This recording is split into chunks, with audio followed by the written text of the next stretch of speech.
오늘 설교 제목은 선한 목자입니다.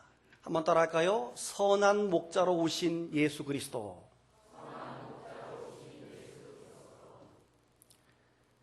한국 사람이 가장 좋아하는 시가 무엇일까? 인터넷에서 검색을 해보았더니 우리 한국 사람은 제일 좋아하는 시 1위가 김소월의 진달래꽃입니다. 그러면 전 세계 사람들이 제일 좋아하는 시가 무엇일까 궁금해서 또 검색을 해보았더니 검색이 안 됩니다. 그래서 제가 혼자 생각해 보기를 전 세계 사람들이 제일 많이 사랑하고 제일 많이 애독한 시가 무엇일까 생각해 보니까 저 개인적인 견해로 다윗의 시 시편 23편이 아닐까 하는 생각을 해보았습니다. 시편 23편은 하나님과 자신과의 관계를 목자와 양으로 비유해서 자신에게 있어서 하나님은 부족함이 없는 목자와 같다 이렇게 노래하고 있습니다. 하나님과 우리 인간의 관계를 가장 적절하게 표현한 시라고 평가받으면서 이 시편 23편은 시편 중에 백미와 같다 하는 별명을 가지고 있습니다.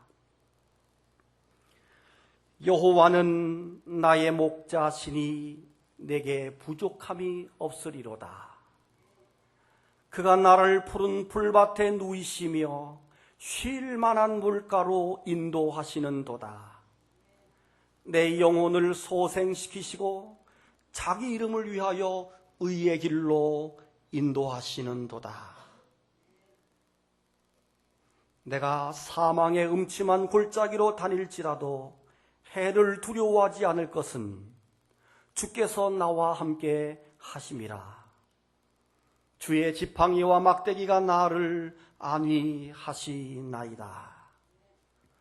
주께서 내 원수의 목전에서 내게 상을 차려주시고 기름으로 내 머리에 부으셨으니 내 잔이 넘치나이다.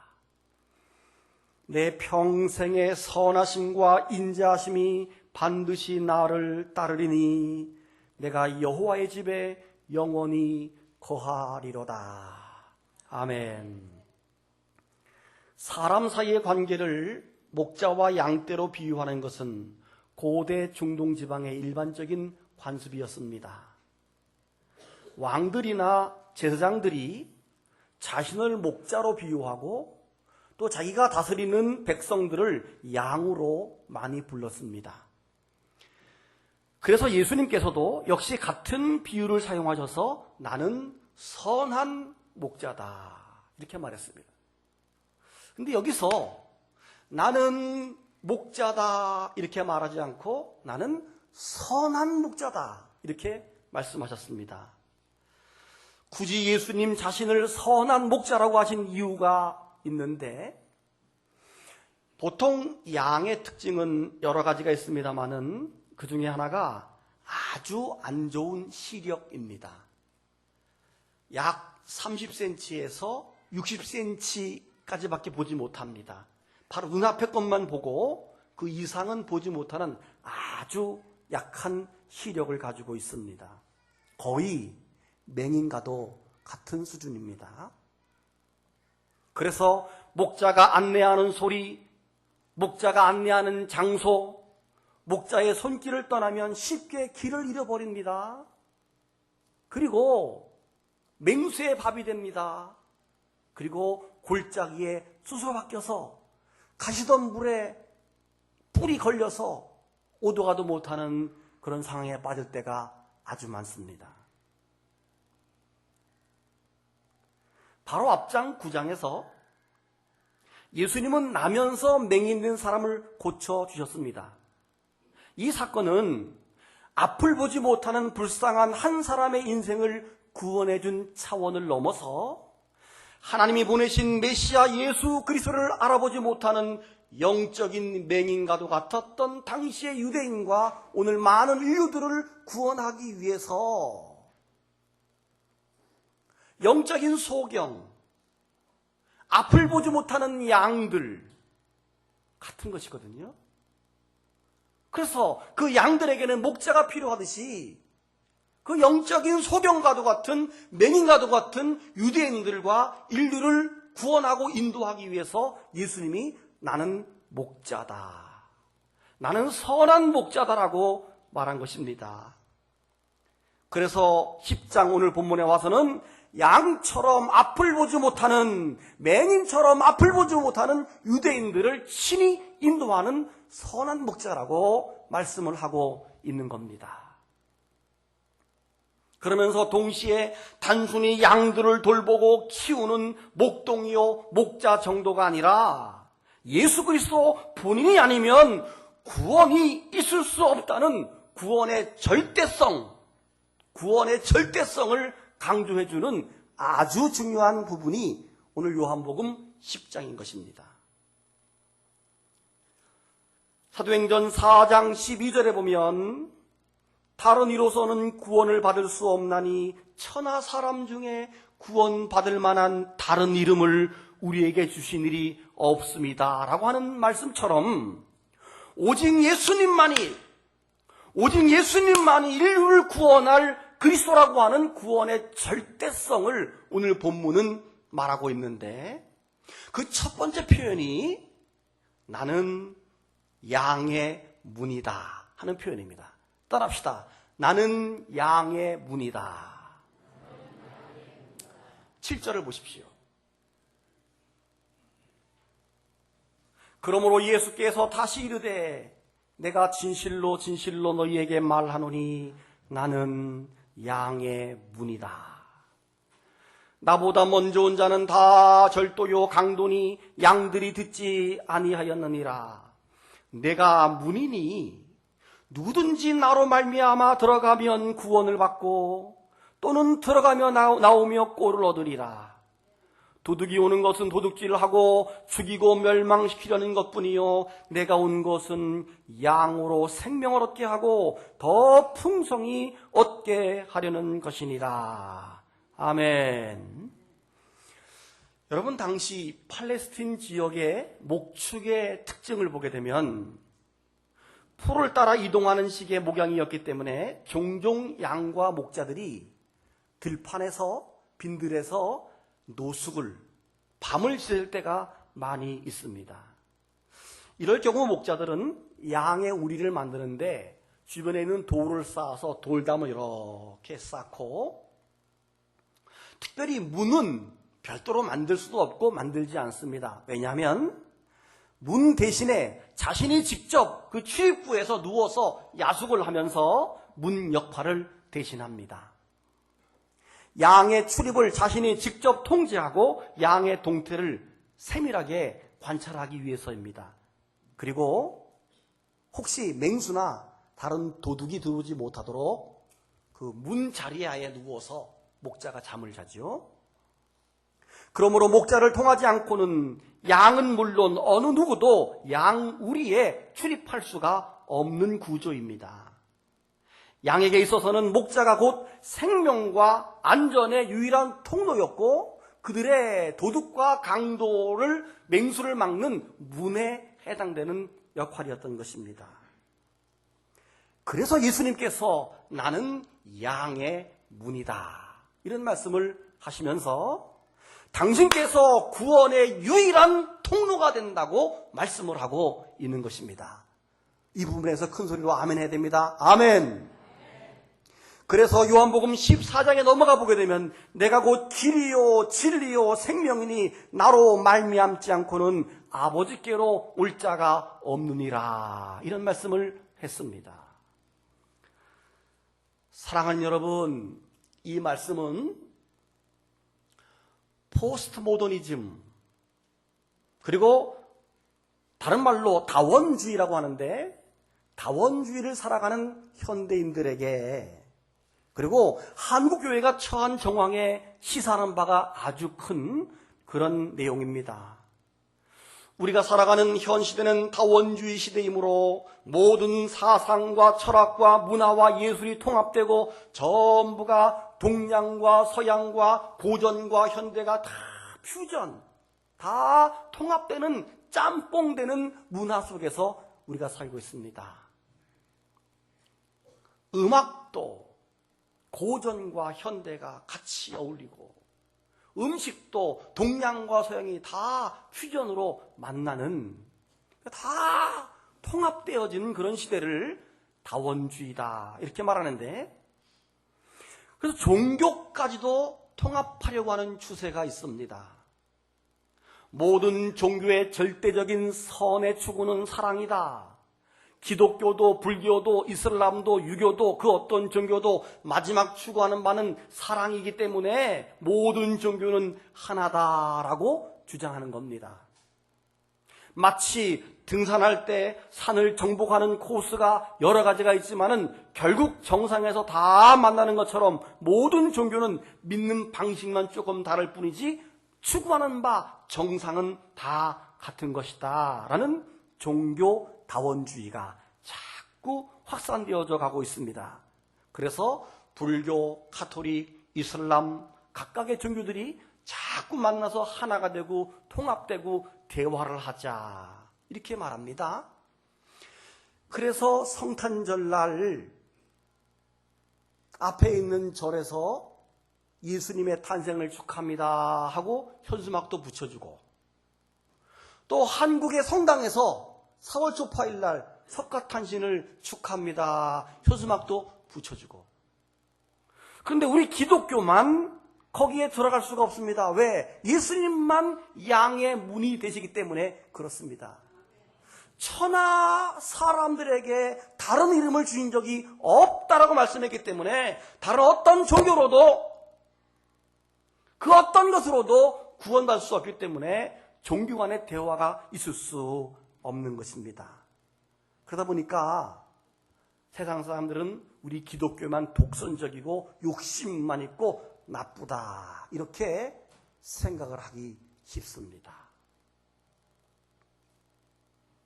저를 좀 보시죠.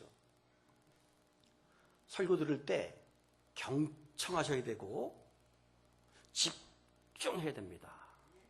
여러분의 생각과 마음을 사단에게 빼앗기지 마시고 설교 듣는 수준을 좀 높이시기 바랍니다. 쫙 설교를 들어서 내가 다른 사람 만나면 다 얘기해 줄 정도는 돼야 돼요. 여러분 안 그러면서 꼭 애들한테 오늘 학교에서 뭐 배웠니? 어떻게 기억해 애들이 놀다 왔는데. 유치원에서 뭐 배웠니? 이렇게 묻잖아요. 여러분도. 여러분은 설교 뭐 들었니? 그러면 몰라 이러면서. 오늘 들은 설교를 누군가에게 그대로 해줄 수 있어야 되거든요. 그러니까 집중해야 됩니다.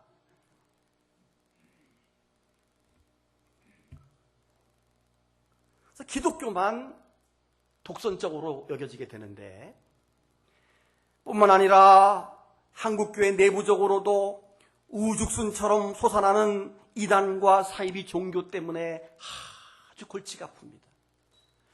이단과 사이비는 사실 우리가 만든 거거든요. 우리 교회 내에서 세워졌으니까, 교회 내에서 자성적으로 생겨났으니까 사실은 뿌리가 교회거든. 근데 잘못된 복음을 전하면서 자꾸만 생기는데, 이단들이 얼마나 공격적으로 전도하는지 지금은 전도한 사람 모두가 다 이단처럼 보여져요. 뭐 워낙 일단들은 원래 전도 안 하니까 우리는 원래 안 하는 거고, 이단들만 하니까 전도한 사람은 다 잘못된 것처럼 여겨질 정도로. 한 두 주 전에 서울대학교에서 한 서클이 만들어졌는데, 학교 내에서는 전도하지 못하게 하는 서클입니다. 그 이유가 뭐냐 하면, 너무 이단들이 거짓말하면서 와서 문화로 봉사로 거짓말하면서 동아리 만들어갖고 자꾸 전도하니까, 그리고 막 도서관에 공부하는데 자꾸 막 와서 이렇게 귀찮게 하니까 서클을 만들었어. 우리는 안 믿는다. 요만하게 스티커를 만들어서 누가 오면 탁 보여주면 되는 거예요. 나는 안 믿는 사람이야. 귀찮아. 전도하지 마.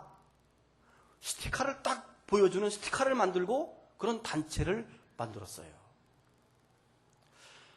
야, 얼마나 그들이 거짓말을 잘하고 또 피해를 줬으면 저랬을까 하는 생각을 하면서, 야, 이제는 우리들도 전도할 수 없는 그런 시대가 됐구나. 우리 교회도 곳곳에 신천지 출입 금지 포스터를 붙여놓았습니다마는 그분들은 거짓의 영으로 충만합니다. 그들은 거짓말을 복음 전하기 위한 수단으로 생각하기 때문에 거짓말이라고 생각하지 않고 모략이요 지혜라고 말합니다. 자기네끼리 거짓말하는 방법을 가르쳐줍니다. 훈련시키고 교육시켜요. 그게 무슨 종교고 무슨 신앙인지 모르겠습니다. 그런데 많은 사람이 거기에 넘어갑니다. 넘어가는 이유는 거짓의 영이요 사단의 영에 쓰여지게 되면, 사탄의 타겟이 되어지게 되면 그냥 넘어가게 되는 겁니다. 그래서 여러분들은 정신을 바짝 차리고 우리 교회 이외에 어떤 성경 공부도 제한받으면 해서는 안 되고, 심지어 어떤 봉사도 따라가서는 안 됩니다.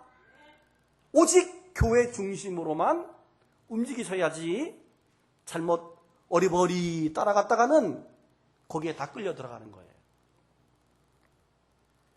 사랑하는 여러분, 예수님만이 양의 문이심을 믿으시기를 바랍니다. 나보다 먼저 온 자는 다 절도요 강도라고 했습니다. 이 표현은 여러 가지로 해석되고 있지만 가장 적절한 해석은 예수 당시까지 있었던 거짓 선지자들과 거짓 메시아들을 말합니다. 그리고 그 당시 유대 종교 지도자들까지도 의미할 수 있습니다. 왜냐하면 당시 유대 종교 지도자들도 백성들의 신임을 얻기 위해서 폭력까지도 불사했기 때문에 절도요 강도다, 예수님께서 그런 표현을 했던 것입니다. 여러분, 요즘 이단들의 행태를 보면 절도요 강도라고 하는 말이 실감이 됩니다. 교회까지 들어와서 양들을 도둑질해 가는 것이 절도가 아니고 강도가 아니고 무엇이겠습니까? 이 교회를 추수밭으로 생각을 하고 자기들을 추수꾼이라고 그러고 여러분들을 잘 여물은 알곡이라고 생각하는 겁니다. 여러분, 자기가 신이라고 하고 자기가 메시아라고 하고 자기가 구원자라고 하면 무조건 이단이라고 하는 사실을 기억하시기를 바랍니다. 오직 예수님만이 양의 문이 되기 때문에 그렇습니다. 또 하나 선한 목자로 오신 예수님이 주는 교훈은 양의 이름을 부르신다는 겁니다. 따라합시다. 양의 이름을 부르신다. 오늘 본문 앞에 3절을 보면 문지기는 그를 위하여 문을 열고 양은 그의 음성을 듣나니 그가 자기 양의 이름을 각각 불러 인도하여 내느니라 그랬습니다.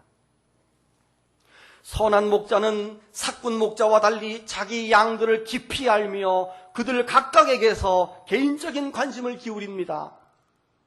실제로 팔레스틴 지방에서는 양우리, 여러 목자들이 양우리를 하나를 다 만들어 놓고 너양 내양 할 거 없이 다 섞어서 잠을 재웁니다.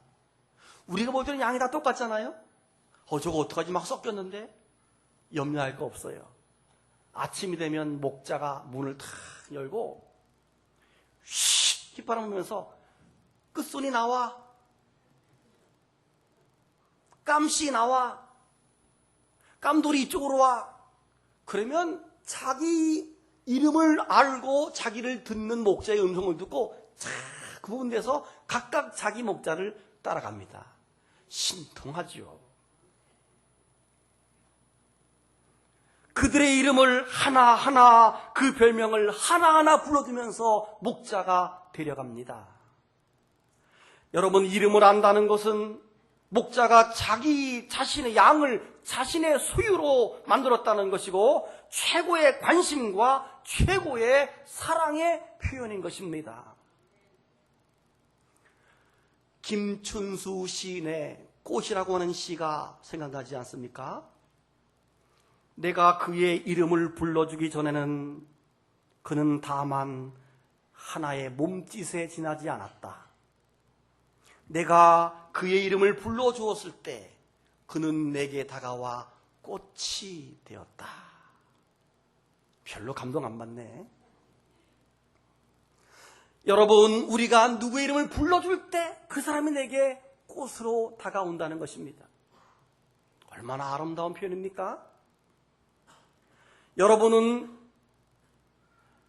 여러분의 이름을 아는 사람이 여러분과 친한 사람입니다. 또 여러분이 이름을 아는 그 사람이 친한 사람입니다. 여러분이 이름을 모르는 사람은 여러분과 친한 사람이 아니고 결코 사랑하는 사람이 아닙니다. 친하지 않은데 왜 이름을 애울 것이며, 친하지 않은데 그 이름을 부르면서 관리해주고 사랑해주겠습니까? 아니죠. 여러분, 제가 새벽 기도할 때 가끔 교족부를 들고 내려가서 앞장부터 한 장씩 다 넘기면서 여러분의 이름과 여러분의 자녀의 이름과 혹시 부모님들의 이름이 적혀 있으면 그 이름까지 제가 부르면서 기도할 때가 있습니다. 그 이유는 선한 목자는 자기 양의 이름을 불러서 인도한다는 오늘 본문의 말씀에 기인하기도 때문입니다. 여러분의 이름을 담임 목사가 알고 불러주고 기도할 수 있을 만큼 우리 교회가 작다는 거 감사하시기 바랍니다. 사실은 교회는 감사해요. 교회 성장학에서 말하기를 출석교인 500명까지가 보통 담임 목사가 교인들의 이름을 다 알고 신방할 수 있는 목양의 최적 인원으로 생각합니다. 출석교인 500이 넘으면 사실은 이거는 목양, 진정한 목양이 아니다, 이렇게 말하는 거죠.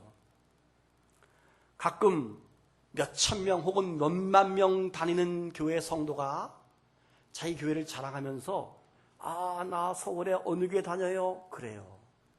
그럼 내가 속으로 이렇게 질문합니다. 당신 거기 시험 봐서 들어갔어? 마치 큰 교회를 고시 시험 보고 들어간 것처럼 자랑해요. 그냥 큰 교회는 어느 교회든지 등록 카드만 내면 다 될 수 있는 거예요. 근데 마치 무슨 고시 봐가지고 된 것처럼 자랑해. 내가 속으로 두 번째 질문. 너희 담임 목사가 너 알아? 여러분, 그게 중요하지 않아요? 담임 목사가 내 이름도 모르는데 무슨 목자이며 무슨 양이라고 말할 수 있습니까? 최근에 서울의 대형교회를 목회했던 남서울 은혜교회 원로 목사 홍정길 목사님이 40년 목회를 질문하는 어느 매체와의 대화에서 이렇게 말했습니다. 결론적으로 실패했구나 하는 생각이 듭니다. 제가 롤모델로 삼았던 미국 대형교회 목사들을 볼 때 예배당이 크고 사람이 많이 모인 거 외에 교회가 세상과 다른 게 뭐냔 말이지. 그런데 제가 그 허상을 쫓아왔어요. 지금도 큰 것, 그것뿐이에요. 목표가 잘못 설정되었어요. 그런 점에서 실패해요. 그 사람들이 하는 제자 훈련도 해보고 선교도 해보고 속아서 여기까지 왔습니다. 다음 세대는 속지 않았으면 좋겠습니다. 이렇게 말했어요. 성장주의를 따랐던 과거를 후회하면서 우리 후배들에게 예수를 본받는 삶을 살라고 그는 충고를 했습니다. 사람을 많이 모으는 목회가 아니라 예수님을 본받는 삶을 살라고. 여러분, 큰 것이 무조건 나쁘다는 말을 하는 것은 아닙니다.